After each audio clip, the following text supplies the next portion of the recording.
Good morning, everyone that's on so far. We're going to give just a couple more minutes, even though it's 10:30. We're just going to give a couple more minutes for everybody to get out of the waiting room and into the session, and then we'll begin introductions and start.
Alrighty, I think we're going to get started. Hopefully we got all of our participants ready to go. Welcome everybody to our October webinar, Implementing Paid Parking in Paso Robles, California. Our presenters today are going to be Catherine with Dixon, Donna King, Parking Ambassador with Paso Robles. Hopefully I'm saying the city name right. Caleb Davis, the commander with Paso Robles Police Department, and Sarah Johnson Rios, the assistant city manager with the city of Paso Robles. Just a quick snippet of the webinar topic is in 2018, city didn't have a single time limit or parking meter. Parking municipal codes hadn't been updated since the 1950s. Wow. And the community's perception of parking challenges varied, like with everyone else. Session's going to describe the city's innovative approach to overcoming long-entrenched parking challenges and walk through their creative, hands-on, and somewhat aggressive solutions and strategies. We've got questions. If anybody has questions down, just go ahead and type it down in the chat. We'll kind of all be trying to pay attention to the session. And then on behalf of Southwest Parking and Transportation Association, I would like to remind everybody for our socially distant, mentally together upcoming social event, October 29th.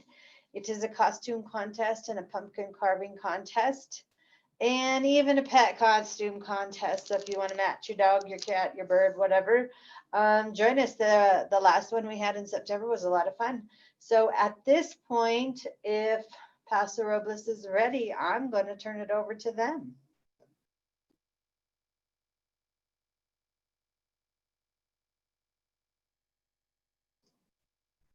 Catherine, I think you're muted.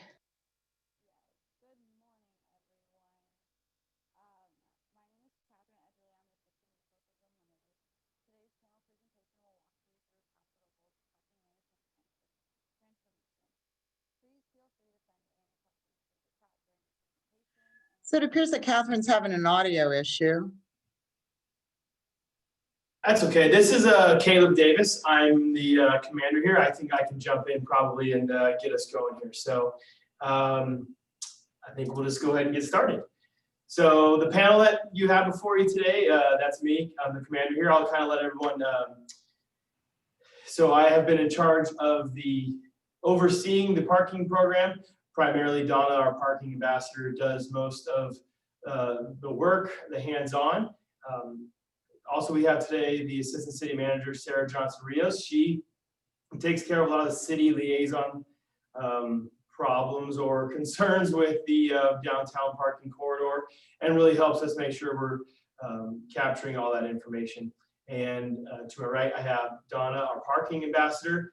Donna's been doing the parking program now since the inception here in the city of Paso. And so Donna has by far the best working knowledge of everything incorporating parking. But so I think we'll go ahead and get started with our presentation from here. So a little bit about the city of Paso Robles. We're located in San Luis Obispo County. For those of you that don't know where we are, our population was just over 30,000 people at the 2017. We presume we're probably somewhere just above that today. Our city is made up of just under 20 square miles, and we have a lot of wineries in our area, a high tourist area for the weekends. We have an estimated 1.4 million visitors every year for a small town. That certainly increases our population on the weekends. Obviously, 2020 has been a bit different for everybody, so we've been rolling with that, but we've certainly seen not as big of a downturn as we'd anticipated at the beginning of COVID. Just the location that we are, being so centrally located in California, has allowed a lot of motorists to continue to travel here during this time. So we're excited about that. Where we started with our parking program. Well, parking in Paso Robles has been going on for a long time, but nothing has really been formalized to the extent that it is today. Back in the 1970s, we took out the meters that were put there in the 60s because they were not well received by the community, which I say today because there's still residents that are living in Paso Robles today that remember getting those meters removed in the 70s, and that has been some of the pushback we received to parking, as you can imagine. Back in the 80s, we started a assessment district to fund construction of public parking lots in the downtown area. And then in the 90s, the city stopped requiring off-street parking for new businesses to facilitate redevelopment. As you can kind of see, there hasn't been a lot of going on in the world of parking over the last 50 years, but I think we certainly have implemented something at this point that's very, very helpful to us. The last thing we had was in 2008, we had a parking management plan put in place. What that did was kind of set some groundwork for direction, but nothing was acted on. It wasn't until 2018 that we developed our parking action plan, which is what we currently have been operating under today. That has been our roadmap, what we're trying to do and how we're trying to get there. It outlines our step-by-step directions for short-term, mid-term, and long-term plans to implement our parking action plan. As you're going to hear a lot of redundancy in our presentation today, I feel like we've tried from the very beginning with the help of Dixon to really get the input of our community to what our community needs and wants for our downtown parking program. We've tried with every step to be data-driven, implementing strategies and techniques that are proven to be effective or needed through data that we've collected in our downtown. As we started our parking action plan, one of our very first items was to make a steering committee made up of representatives of city employees and downtown parking representatives to try and guide how we implement the parking program in Paso.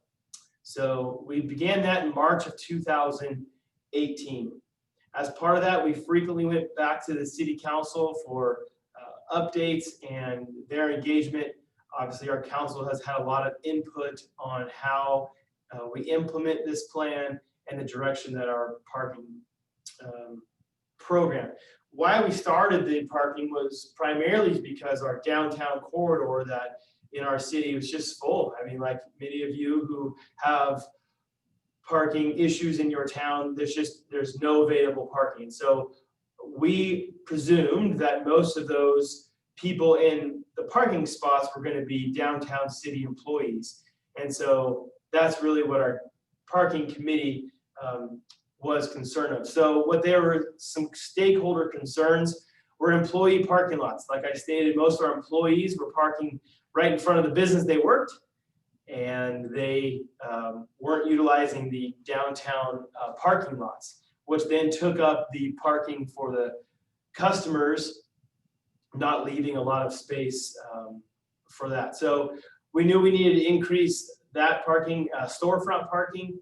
We had concerns over safety, the walking, the lighting to some of those parking lots. Obviously, some of the signage, as you can see in some of the photos, was lacking. And certainly a lack of turnover we had. So that's what I was speaking of, just the employees typically parking 4 to 6 hours in front of their place of business wasn't allowing for any turnover. We also have, because we are a tourist town, lots of special events. And so part of our parking plan has been an event parking management program. But as you can imagine, that hasn't been going on too well since all events have been canceled this year.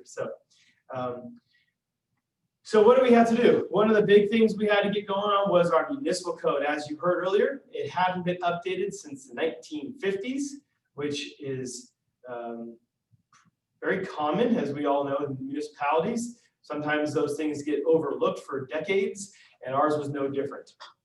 And our municipal code that wasn't updated since the 50s still had the charge for the meters that we hadn't had in 50 years. So you can imagine we had some updating to do there.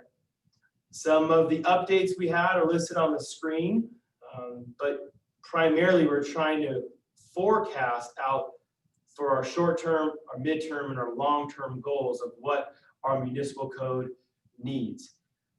The big ones that we have at the bottom is establish our employee permit program, which we'll get to, and our resident permit program.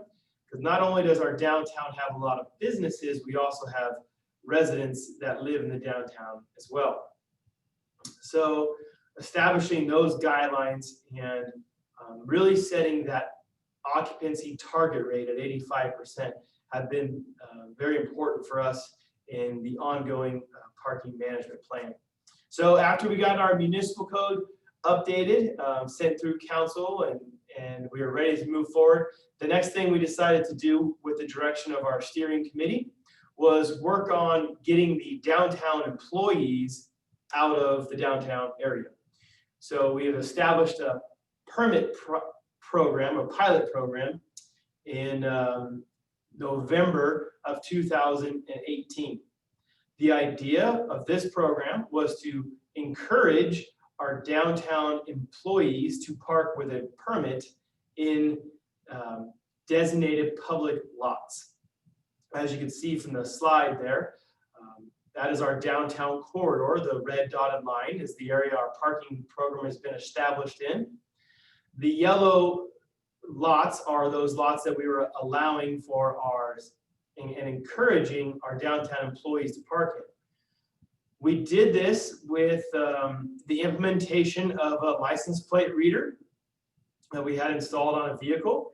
And in essence, the employees would purchase a permit. We would input their license into our permit system, and our LPR vehicle would drive around in those lots, ensuring that those people in the lots had valid permits. We limited our sales on those lots because the parking spaces availability. And again, this was probably the very beginning. I would second that. This is the second time we really started to work on our data collection. Prior to this, what we implemented was the LPR technology in the downtown corridor to gather data of who was parking downtown. The LPR would routinely pick up the same vehicle every day, and with our parking ambassador, we are able to figure out that those parking in our downtown area, again, we're primarily utilizing those prime spots are downtown employees. So we knew we needed to get them out of that area. So we established the permit program. The difference with the permit program was completely voluntary. We were working with our stakeholders and our business owners through our downtown Main Street Association to really encourage those employees to move out of the downtown area. We hadn't established any parking fees or citations. This was really a voluntary, compliance-driven type of program. So we estimated that the pilot cost about $21,000 to purchase the equipment, and we ran that program for approximately 6 months to gather the data to see if it was effective in getting our employees out of the downtown area. Because this program was really driven on the backs of the business owners who wanted to see the downtown parking program established, we were hopeful that they would encourage their employees to buy these $5 a month permits and start parking out of the area. What you'll see from the next slide is these were our goals and how we did it. Basically, the signage we started to create, the goal was to create a low-cost permit, which we did with $5, voluntary compliance, and the program ran through April 30th, 2019. When looking at the next slide, as you'll see, we had a large number of permits purchased in December when we started the program. But unfortunately, to not our surprise, the permits declined throughout this trial program. Basically, what that's saying is that the downtown employees who jumped into the business or the businesses purchased those permits slowly declined back and started continuing to park in the downtown corridor. Without any on-street regulations, employees continued to park there without penalties, as we had no parking meters established at that time and no penalties for parking in the area. So we needed to try to gain compliance, and this brought us to the next step of our program, which is starting the process through the stakeholders and our downtown businesses of now establishing what we have today is a more formalized parking program. So we began that in May of 2019. It was approved, and we went operational in August of 2019. Our paid parking program is a little, and say paid parking program in Paso Robles a bunch of times, and you'll figure out how that's kind of difficult. But ours is a little different because it has they're it's $1 per hour, but the first 2 hours are free.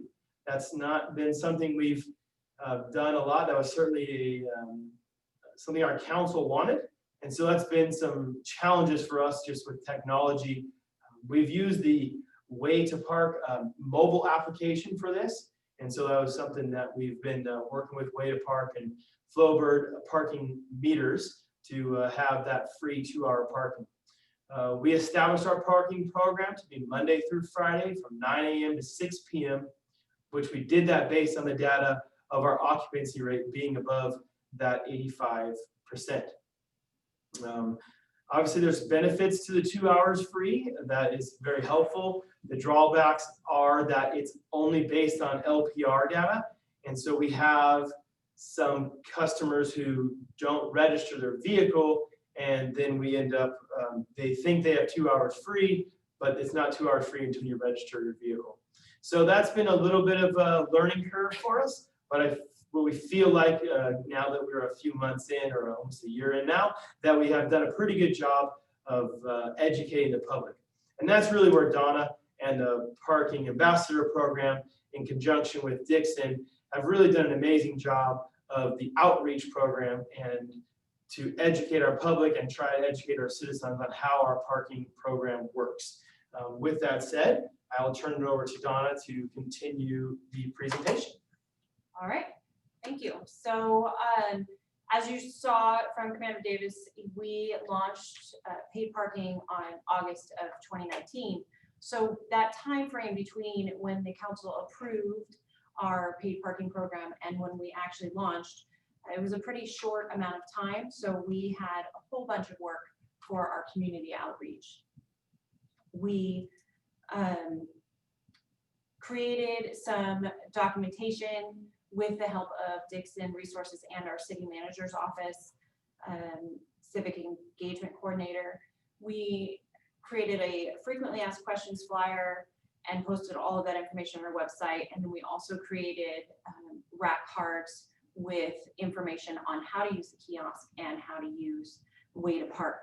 We took that information and we went door to door to every single business downtown. We met with businesses and employees to try and make sure that if any customers or patrons came into that business to ask about the paid parking program, every employee or business owner would be able to answer those questions. We also demonstrated all of the parking program, how to use the kiosk, the Way to Park, to every police department employee through patrol briefings, meetings with our dispatch staff and our record staff. We wanted to make sure that the accurate information is getting out there. As you all know, when we're talking about parking, people start to discuss it and incorrect information gets out. So we really encouraged all staff to be fully knowledgeable on it. We also did several booths, as you can see from these pictures. We went to farmers markets, we went to concerts in the park. We had our wheel of free parking where people could spin to get free parking codes. And we did presentations at many of our community meetings, including our Main Street Association, Wine Country Alliance, Travel Paso, Association of Realtors, Rotary, and our Chamber of Commerce. In preparation for this presentation, I went back to look at my calendar at this time frame, and I have to say now, looking back, I don't know how we did it, but we certainly got through it. The other thing that we did for our pre-launch is we trained our police department community volunteers. Most of our community volunteers with the police department are senior citizens. So we were trying to make sure that our senior population, who has been the most outspoken against paid parking, would be knowledgeable in the program.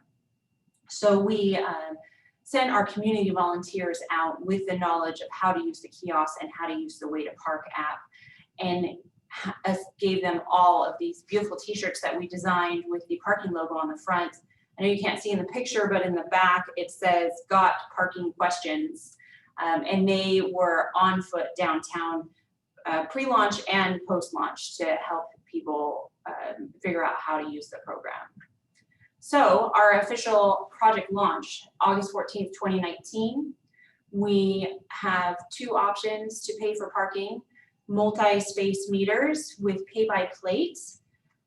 We had a huge amount of community feedback that was concerned about the appearance of our downtown. They didn't want it cluttered with, as they said, those ugly single space meters or lots of signs. So we have these pay-by-plate meters on every corner in our downtown, as well as the signage was designed to be cohesive with our downtown. If you've ever visited Paso Robles, this burgundy color is the official Paso Robles color. All of our signs, our school mascot, everything is that burgundy color. So we stuck with that color scheme. And then the other way to pay is our Way to Park app. Way to Park was really encouraged and pushed to our locals in all of that pre-launch and post-launch.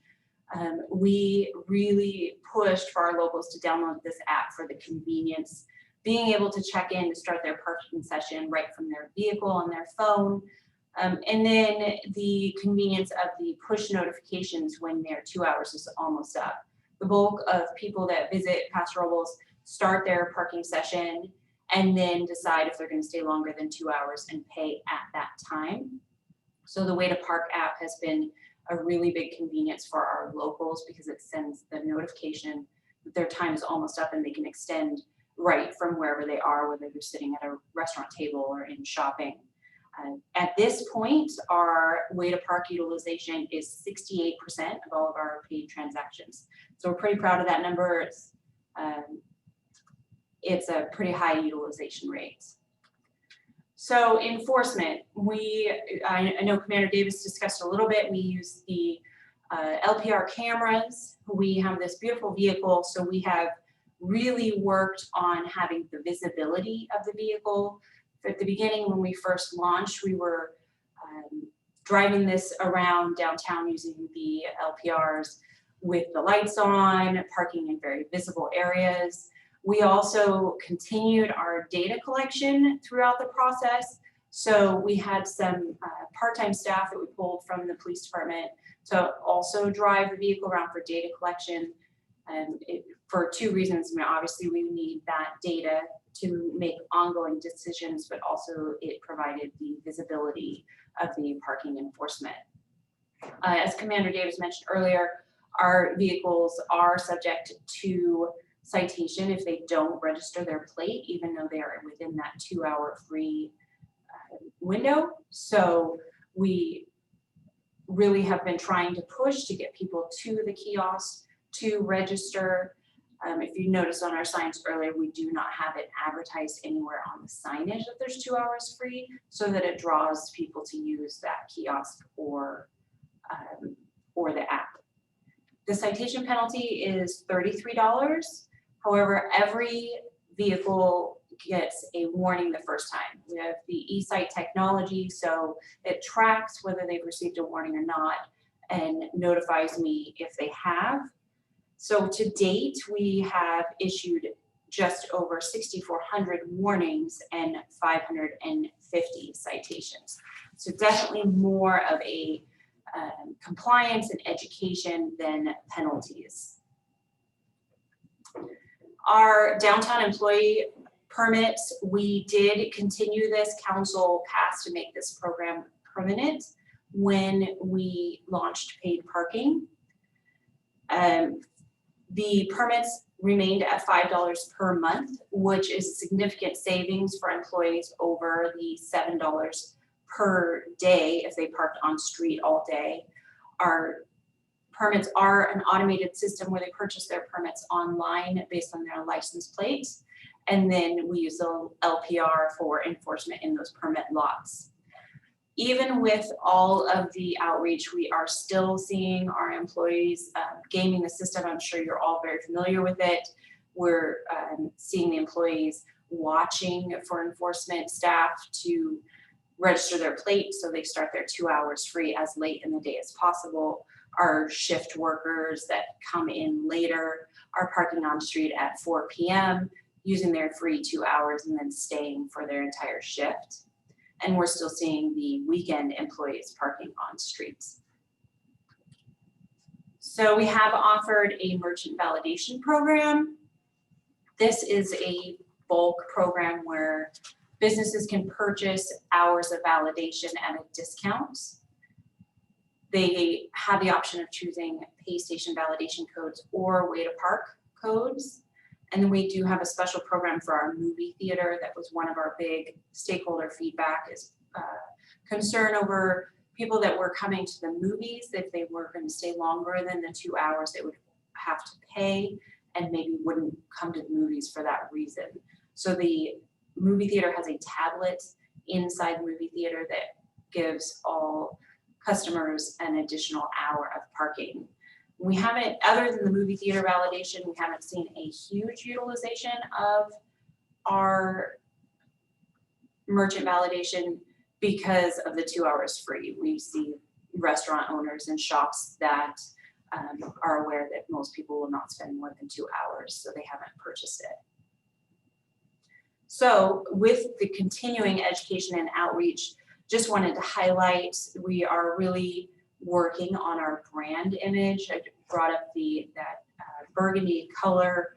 We've all of our advertisements have always been cohesive and based on that public parking logo that we started at the beginning.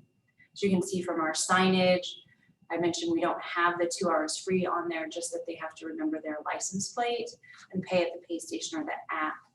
One of the things we did when we launched was provide the flyer, did you remember to register your plate, to every business downtown to put in their window. This was to help people remember that they need to check in for their parking. And we also handed out keychains. That's what's pictured in the lower left corner. Those are keychains that customers can write their license plate on the back side of that, so they always have their plate with them. We did a big push through our local newspapers and magazines with the information, and then also a postcard mailing to all residents in Paso Robles. As you can see from the flyer, we did a demo at one of the pay stations to show how to use the pay station, and also walked people through how to download the Way to Park app. After launch, we continue to have requests from our community for education and outreach. Our stakeholders are constantly asking us for more information. So after the launch, we still presented at Main Street, the library for all of the staff there, downtown wineries. We had several more booths, and then also presented at the homeowners associations, the senior center, and then have had town hall meetings to continue to get that stakeholder feedback. Despite all of this, our most recent meeting we had with our advisory commission, we're still getting requests for more education and outreach. It's been great how much community involvement we've had. So with that, I'm going to turn it over to Sarah Johnson Rios. She's our assistant city manager. Great, thank you, Donna. It makes me tired just hearing you go through again all of the outreach and all the presentations you did. Donna was really all around town, especially around the launch, and it's really been instrumental in making the program successful. So again, I'm Sarah Johnson Rios, the assistant city manager of Paso Robles. I actually started at the city just a couple weeks before the formal launch of the program in August 2019. So I was kind of holding my breath because I've worked in other communities where parking policy has been fairly divisive. But I think due to the extensive planning, the data analysis, and all the outreach that you've heard about, I've been really amazed at how smoothly the implementation has gone overall. And also how nimble the team and the community have been at finding solutions to problems that have come up along the way. So when we started by issuing a lot of warnings before citations. And so as you can see, we issued over 10 times as many warnings as citations in the first couple months of the program. We really thought it was important to take a community service approach to, a customer service approach to enforcement in the beginning, and really continue to educate people about the program without frustrating them immediately with citations. So during those first few weeks, Donna and Catherine were out when they were issuing warnings, also providing education about the program. And then we continued to do a lot of data collection along the way, and this has really helped inform data-driven decision-making going forward. You'll hear about next steps in a moment. We had a steering committee that was formed since the beginning, and given the importance of community engagement along the way, we wanted to continue them and actually elevate their role to a formal downtown parking advisory commission to the city council. So there are some changes we want to continue to make to the program going forward, and they now are our official advisory body in recommending how we make changes to the program going forward. Next slide, please.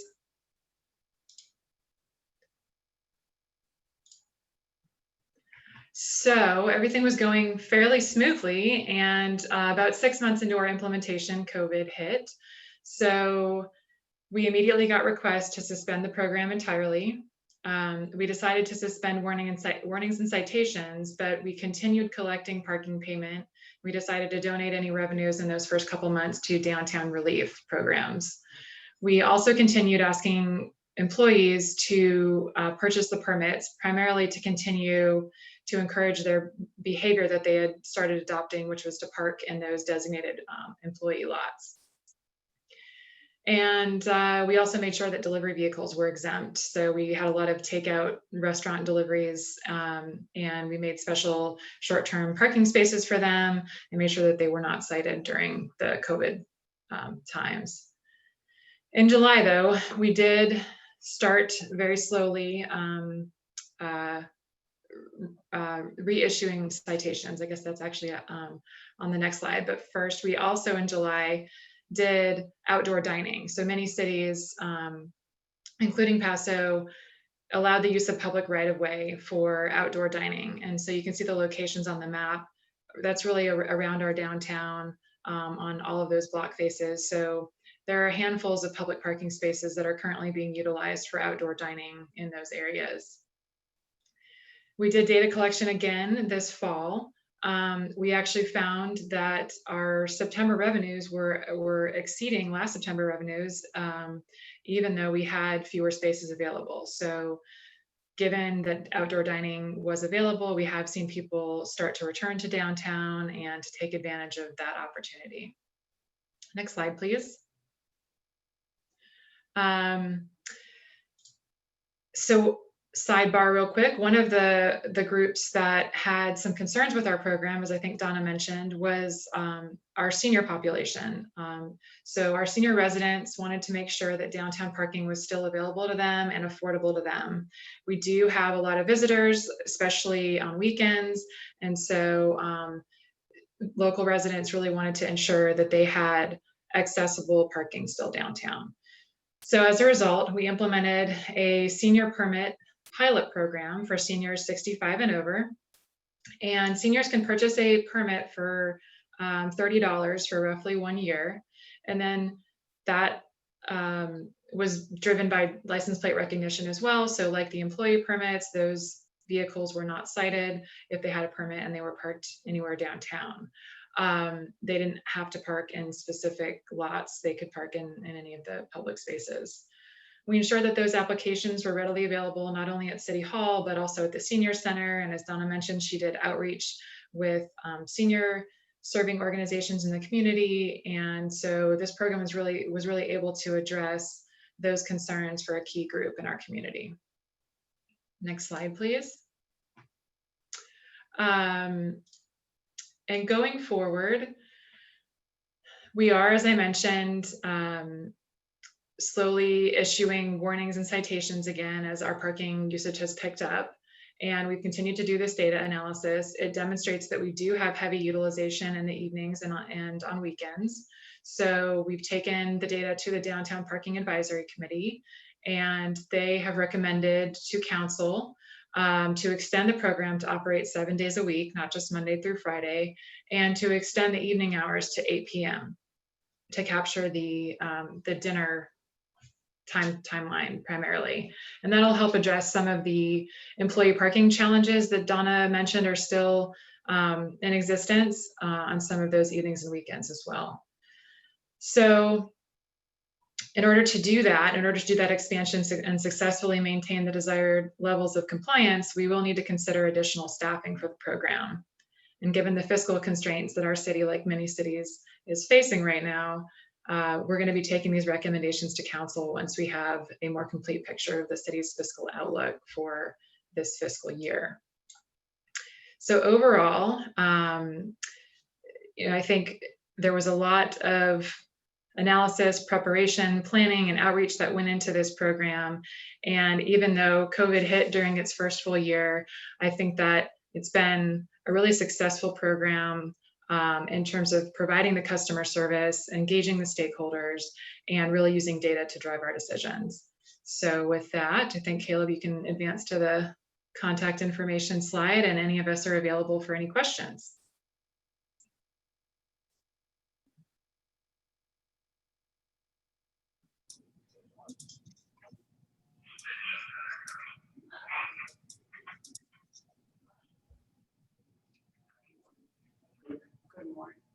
And just a reminder to everybody, if you have questions, you can go ahead and put those in the chat area.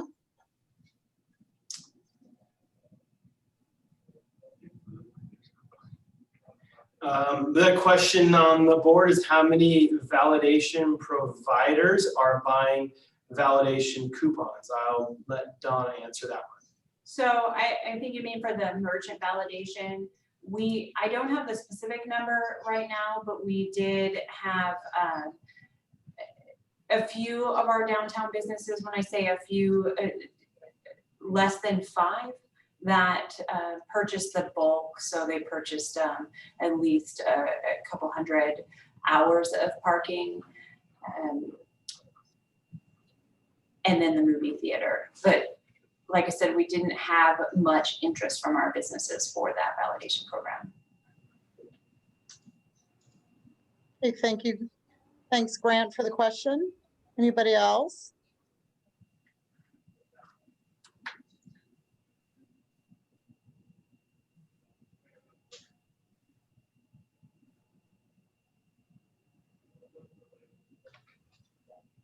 While we're waiting, I'd also just like to say thank you again to Dixon Parking. Unfortunately, it looks like Catherine's sound isn't working, but they've been absolutely critical to this program's success. And so we really want to acknowledge their efforts.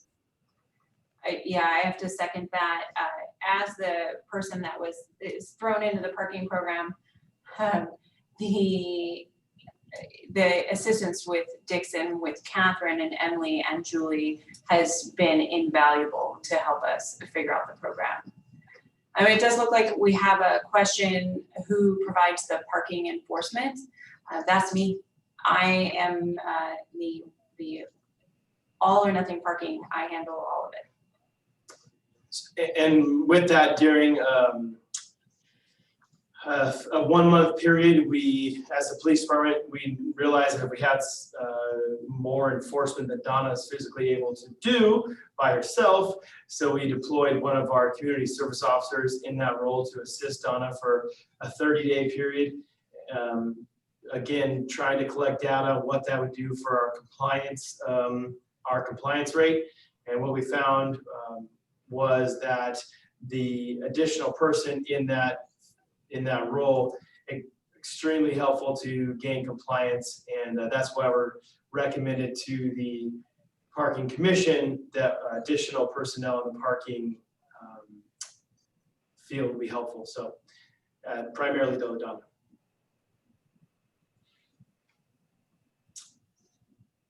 And thanks, Yolanda, for that. Any other questions?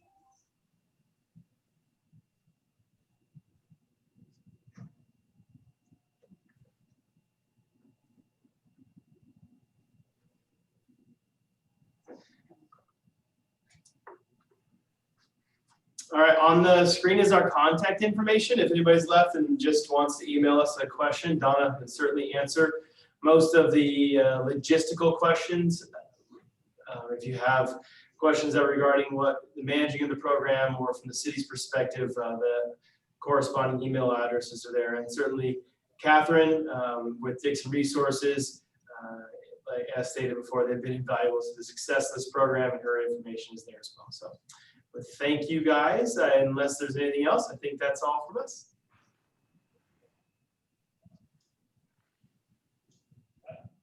Thanks so much, everybody. Darby, did you?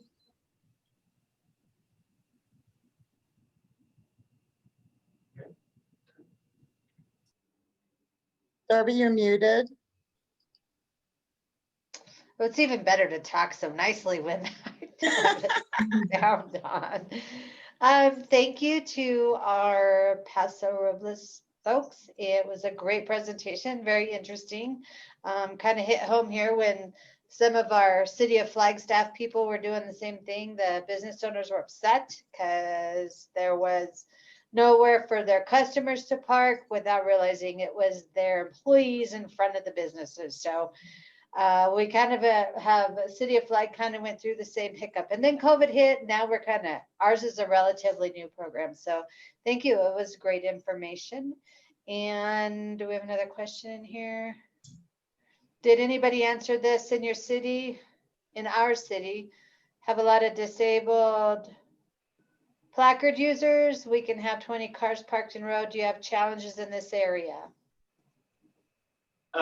This is Caleb. I think disabled placards are certainly something that takes a lot of education of the placard holder. And so we certainly have done as much as we can with the senior citizens in our community. We've gone to their housing developments and educated them. So I think just trying to educate them on the program has been the biggest challenge. We don't have an overutilization though of handicap disabled placards in our downtown area occupying spots. I think that's kind of what Yolanda's referring to. We certainly have some and we encourage it, but it doesn't take up a significant amount of our parking spots. Yeah, I will add to that, just that we have not seen the abuse. That was one of the concerns going in. We thought we might have some abuse of it, but we find more that people are unaware they can use their placards to park. So that has been the education.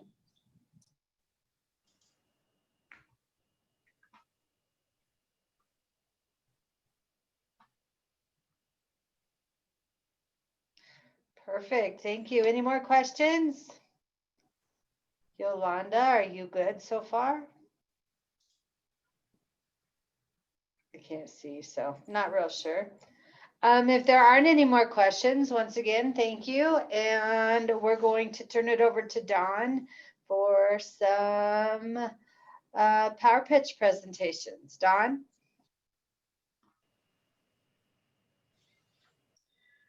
Hi, everybody. If you, by now you should have been receiving your Swap to Swag boxes. The swag boxes and the webinars are made possible by our VIP sponsors this month of October. We do have 4 of our sponsors with us today, and we are happy to go ahead, and I'm going to just share our first sponsor's video. Hello, fellow SWAPTA members, and welcome to the October webinar series. My name is Frank Pinero, and I'd like to spend a few minutes today introducing you to PromisePay. We are a technology platform helping cities rethink payments, engagement, and collections. COVID-19 and the current pandemic has brought on unprecedented challenges to cities trying to deliver basic services. At the end of the day, cities are being asked to do more with less, while also ensuring the safety of their employees and the general public at large. At the same time, your residents are experiencing financial hardships themselves, making it difficult to pay for these services. Many individuals are being forced to make the tough choice of prioritizing what bills get paid and when. Based on our previous work in the criminal justice system, we realized that it wasn't so much a question of an individual's desire to pay, but rather the ability to pay. Specifically how, when, and where. It was from these learnings and observations that led us to develop PromisePay, a simple way for people to connect with cities and agencies to easily access, manage, and meet their civic debts. The Promise platform gives cities the tools to engage their users and automate payments on terms that are both beneficial to the clients and consistent with city policies. To accomplish this, we focus on 3 things. 1, convenience. We've expanded how and where payments can be made. For many folks, Venmo, PayPal, Google Pay, and Apple Pay have become the preferred methods of payments. And for cities that need to close their offices for health reasons, we can tap into the cash networks of Walmart and CVS to allow people to pay remotely. 2, flexibility. Wages have become more volatile and less linear with the rise of the gig economy. People are no longer paid on just the 1st and the 15th. It's our goal to make sure an individual's payments match with their income. And finally, 3, engagement. We communicate with individuals to keep them on track. We want to ensure that their civic debts are top of mind when users are budgeting their payments, as opposed to sitting in a pile of bills on the desk. Helping people is part of Promise's DNA. Every aspect of our platform is designed with the user in mind and helping them navigate the journey to being debt-free. And the results? They speak for themselves. To be fair, There will be those that can't or won't respond. In those cases, the city can continue to pursue traditional means of enforcement and collections. But at the very least, the city will be better informed in making those decisions. All the while, you can track the success of your clients in real time through our online dashboards. Or we can integrate our systems with your current software providers. Inevitably, the next question I get is, how do we know they will pay? And to be quite honest, we couldn't answer that question definitively when we started. So we conducted a pilot. We advertised payment plans in 3 major markets, completely unaffiliated with the cities. We had just under 1,800 users sign up, and we paid off 2,750 citations valued at over $250,000. The program began last October and ran through March of this year. Here we are a year later. 96% of accounts have been repaid in full, and others are still paying. There will be some that won't be able to pay due to financial hardships, but everyone paid something. In fact, the 2 oldest tickets were just under 10 years old. In addition to helping the city increase revenue through more efficient payment compliance, we believe the addition of payment flexibility can reposition the city as an advocate for their citizens during these uncertain times. We understand it's tough out there. We're here to help. Please reach out.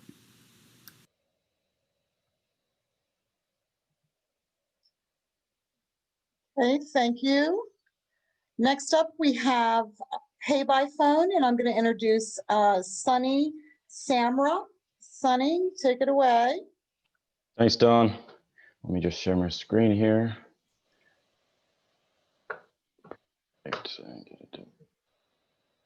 So thanks, Dawn, again for introducing me. I'm Sunny Samra. I'm the sales director for the Pacific Central here for Pay by Phone. Thanks again, Commander Davis, Donna, and Sarah for that presentation. I think it's quite clear that change is not easy. It's something that takes a lot of work, but when change does happen, it can be quite impactful for all the people involved. And that's something that we believe in at Pay by Phone. And one of the reasons why I joined is that we're really trying to change how we pay for parking, the mechanisms of going about to pay. Right now, it's still a pretty analog process, and we're just trying to help digitalize it. By offering another choice that is digital, you enhance the convenience for your parkers, and again, for you, the operators, by getting better reporting and getting better statistics. Part of that change that Pay by Phone went through was in 2016, was we were acquired by Volkswagen, and Volkswagen has this vision of an integrated future. As you can see from the image there, you see the map, but on there's the actual option to pay once you get to your location right there from your dashboard. And that's the integrated future that they're kind of talking about, where there's maximum convenience for the driver and the parker. And they really see it as something that will eventually change into this. And maybe this isn't the final product, and maybe autonomous cars is something that eventually comes into play, but that change where they're all connected and a maximum convenience again. Part of that is that we can't make change on your own. We know we have these strong partnerships globally that really help drive that innovation. And when you do have innovation, it usually means that you have a different choice. And that different choice usually means it's better, and again, leaning to more convenience. You're going to kind of hear those a few times here, but those innovation and kind of evolution of the product help with that convenience. So for example, here you see Siri Pay, which is voice activated. Previous to this, it was all through the phone, and you'd have to use your fingers, whatnot. Now opening it up to people that may have disabilities and are only able to pay through voice-enabled features. So again, driving change, which increases the convenience.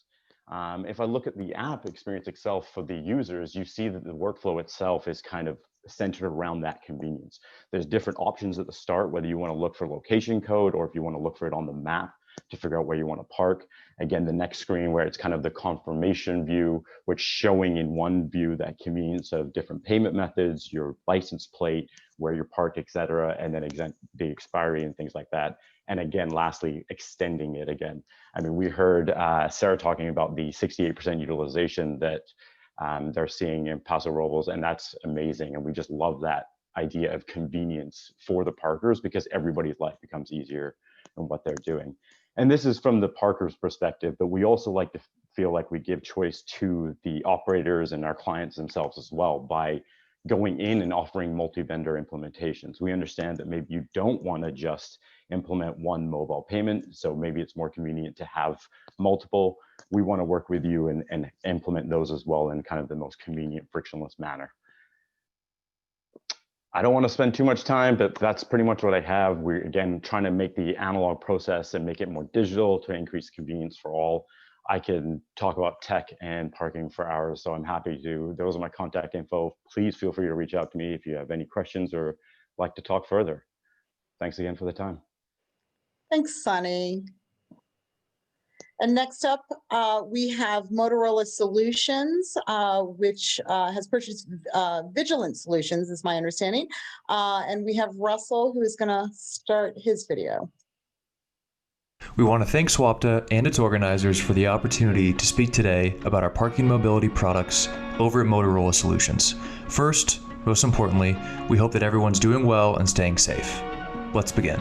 The license plate recognition space, also known as LPR, has had a focus only on hardware, comparing competitors' old hardware to their new hardware offerings. Of course, hardware reliability and accuracy is essential to an operation.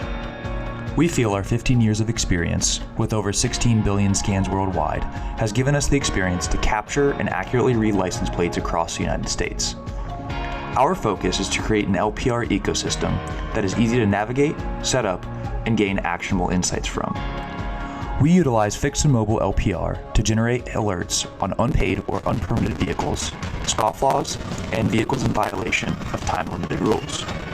With over 25 integrations with industry-leading payment and permit providers, our mobile and fixed LPR solutions allow parking operations to identify vehicles in violation of parking rules regardless of your existing provider. Enforcement is now easier than ever, with enforcement being possible through Vigilant's Mobile Companion, a consumer-grade application that runs on Android or iOS. Parking operations can choose to share these fixed and mobile LPR detections with local law enforcement to help keep the community safer. It's important to note, our parking clients always own their data and determine if and who they would like to share the data with. Let's first look at life without mobile LPR.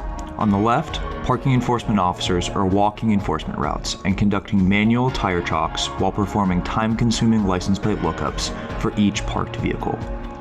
With the introduction of mobile LPR, on the right, parking enforcement officers can more efficiently enforce their routes from the safety of a vehicle, with instant alerts of vehicles that are in violation of parking rules. With mobile LPR, complex rules can be set up to match your operation, with each detection running against your scofflaw list for the most efficient enforcement. Identifying vehicles in violation of paid, time-limited, and scofflaw rules is also possible through our fixed LPR technology, best for off-street scenarios like surface lots, garages, or loading zones and rideshare pickups. Operations can choose to use LPR in a gated or gateless environment. For operations needing access control, a license plate can be the credential for a paid transient or permitted vehicle, with a license plate read vending the gate upon the vehicle's approach. For operations looking to go gateless, fixed LPR cameras can automatically generate alerts on vehicles in violation after a customizable grace period is applied. For the most efficient enforcement, pair a mobile LPR unit for enforcement. In addition, off-street locations can report on and display real-time occupancy and the average vehicle dwell time for parkers in a given location. Data retention and sharing is easy to set and change. No need to contact us if the policy changes. Simply change it yourself.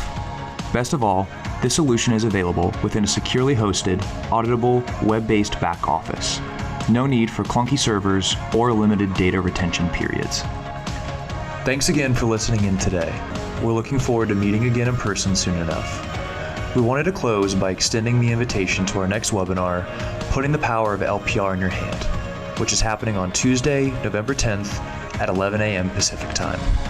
Whether you're Team Android or iPhone, we're excited to unveil our newest technology that can put the power of LPR in the hand of every parking enforcement officer with a mobile phone, allowing them to scan vehicles and receive real-time in-app alerts on vehicles in violation. Thanks and stay safe. Thanks so much. And next up, we have our next VIP sponsor is Comsonics. And representing Comsonics today, we have Mike Nesselrod.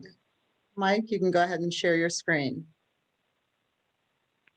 Hello, everyone. Thank you for having us today. I know I'm what holds up your lunch here, so we'll keep it brief.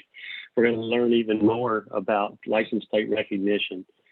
Comsonics is a Genetec Premier Partner. We've been a Premier Partner since 2013.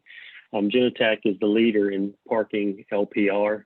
I've been doing it for many years, have integrations with many of the leading providers, pay-by-plate, parking rights companies, different integrators out there in the field. So a little bit about Genetec LPR. We do fixed and mobile LPR. I'm going to start to focus with the fixed LPR, kind of like what we heard earlier. It gives you an opportunity to be able to monitor parking garages, large surface lots. Fixed LPR is great for any instance that you have where you have limited ingress and egress into a lot. You can determine how long that person has been in the lot. You can determine how often they come into the lot. You can easily look at duration of stay and occupancy with fixed LPR. A lot of data is able to be found through these fixed parking insights. Like I said, precise data, knowledge of who's there, space count, and occupancy. Notifications. If there's someone that's not supposed to be in that lot, you can be informed. If you choose to share it with another entity like the police department, it could automatically email or notify them that that vehicle of interest is in that lot. And you can analyze, as I stated, turnover, length of stay, and frequency of the time that the vehicle was in the lot. A fixed parking session is pretty simple. You scan the license plate on the way in. If you choose to give some convenience time, that's fine. Their paid time can be taken care of in many different ways. They could have a static permit coming from someone that is already in the system and registered as a parker. They could pay by phone. They could pay at a kiosk. So we'd give them a bit of a grace period, convenience time to get there to that station. They would have paid time. Then when that paid time expires, then they have a bit of grace period if you choose to extend that, 5 minutes, 10 minutes, 15 minutes. After that, they become a violation. From the standpoint of violations, you could auto enforce these violations. You could send a mobile vehicle out to enforce these violations. You could have someone on foot enforce these violations. If the vehicle were to leave before it was enforced, you would know that the vehicle was gone and you would not have an instance of looking for a vehicle that is no longer in the said lot. You can look at this data in real time. You can look at live occupancy. You can look at trends over time. You can look at different lots on this dashboard. And this is totally customizable to your instance.